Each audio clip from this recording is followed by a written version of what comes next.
അസ്സലാമു അലൈക്കും വറഹ്മത്തുള്ളാഹി വബറകാതുഹു. ഇപ്പോൾ നമ്മൾ നിലനിൽക്കുന്നത് മഹാനായ സൽമാനുൽ ഫാരിസി റളിയല്ലാഹു തആല അൻഹു. നമ്മൾ ഒരുപാട് കേട്ടിട്ടുള്ള ചരിത്രമാണ് മഹാനായ സൽമാനുൽ ഫാരിസി റളിയല്ലാഹു തആല അൻഹു. ഹബീബായ പ്രവാചകൻ സല്ലല്ലാഹു അലൈഹി വസല്ലമ തങ്ങളെ തേടി നടന്ന ഒരു മഹാമനുഷ്യനായിരുന്നു സൽമാൻ ഫാരിസി റളിയല്ലാഹു തആല അൻഹു. ഇസ്ലാം സ്വീകരിക്കാൻ വേണ്ടി മനസ്സിൽ വല്ലാത്ത ആഗ്രഹമായിട്ട് സൽമാൻ ഫാരിസി റളിയല്ലാഹു തആല അൻഹു ഇങ്ങനെ പ്രവാചകനെ തേടി നടക്കുന്നു. അങ്ങനെ അള്ളാഹുവിൻ്റെ റസൂൽ സല്ലല്ലാഹു അലൈഹി വസല്ലമ തങ്ങൾ ചുരുക്കി പറയുകയാണെങ്കിൽ ഈ കാണുന്ന തോട്ടം അത് നോക്കി നടത്താൻ ഒരു സൽമാൻ ഫാരിസി റളിയല്ലാഹു തആല അൻഹുവിനെ ഏൽപ്പിക്കപ്പെട്ടു എന്നതാണ്. അങ്ങനെ ഈ സൽമാൻ ഫാരിസി റളിയല്ലാഹു തആല അൻഹു തോട്ടം ഇങ്ങനെ നോക്കി നടക്കുന്നതിൻ്റെ സമയത്താണ് ഹബീബായ പ്രവാചകൻ സല്ലല്ലാഹു അലൈഹി വസല്ലമ തങ്ങൾ മസ്ജിദുൽ ഖുബൈലുണ്ട് എന്ന ആ വാർത്തകൾ അറിയുന്നത്. അങ്ങനെ മസ്ജിദുൽ ഖുബൈലേക്ക് ചെന്നു പ്രവാചകൻ സല്ലല്ലാഹു അലൈഹി വസല്ലമ തങ്ങളെ മഹാനായ സൽമാൻ ഫാരിസി റളിയല്ലാഹു തആല അൻഹു കണ്ടു. അള്ളാഹിൻ്റെ റസൂലിനെ പരിചയപ്പെട്ടു.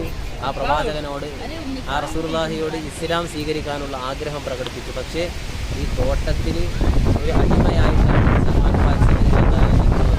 അങ്ങനെ മോചിപ്പിക്കണം. ആ ഒരു സാഹചര്യം വന്നപ്പോൾ പ്രവാചകൻ സല്ലല്ലാഹു അലൈഹി വസല്ലമ തങ്ങൾ അബൂബക്കർ സിദ്ദീഖ് റളിയല്ലാഹു അൻഹുവിനെയും ഉമർ റളിയല്ലാഹു തആല അൻഹുവിനെയും തോട്ടം ഉടമയുടെ അടുക്കലേക്ക്. അങ്ങനെ വിടുമ്പോൾ തോട്ടം ഉടമ പറഞ്ഞ ഡിമാൻഡുകൾ സ്വർണം വേണമെന്നും മറ്റൊരു ഡിമാൻഡ് ഈ കാണുന്ന തോട്ടത്തിൽ 300 തൈകൾ നടണം, ആ തൈ പിടിച്ച് അവസാനം അതിൽ കായ്കൾ വന്നതിന് ശേഷമേ മോചിപ്പിക്കൂ എന്ന ഒരു ഡിമാൻഡാണ് ഈ തോട്ടത്തിൻ്റെ ഉടമ പ്രവാചകൻ സല്ലല്ലാഹു അലൈഹി വസല്ലമ തങ്ങളുടെ സഹാബത്തിനോട് അറിയിച്ചത്. അങ്ങനെ ഹബീബായ പ്രവാചകൻ സഹാബത്തിനോട് പറഞ്ഞു. 300 തൈകൾ സഹാബത്തിൻ്റെ മുന്നിൽ നിന്ന് പ്രവാചകൻ സല്ലല്ലാഹു അലൈഹി വസല്ലമ തങ്ങൾ ശേഖരിച്ച് അതിവിടെ കൊണ്ടുവന്ന് പ്രവാചകനും സഹാബത്തിൽ നട്ടു. ആ നട്ട തൈകൾ അവസാനം അത് മുളച്ചു വന്ന ഒരു വർഷത്തിൻ്റെ ഉള്ളിൽ അത് മുളച്ചു വരികയും ആ വന്ന തൈയിൽ 299ഓളം ആ തൈകൾ കായ്ക്കുകയും ഒരെണ്ണത്തിന് മാത്രം കോട്ട സംഭവിക്കപ്പെട്ടു.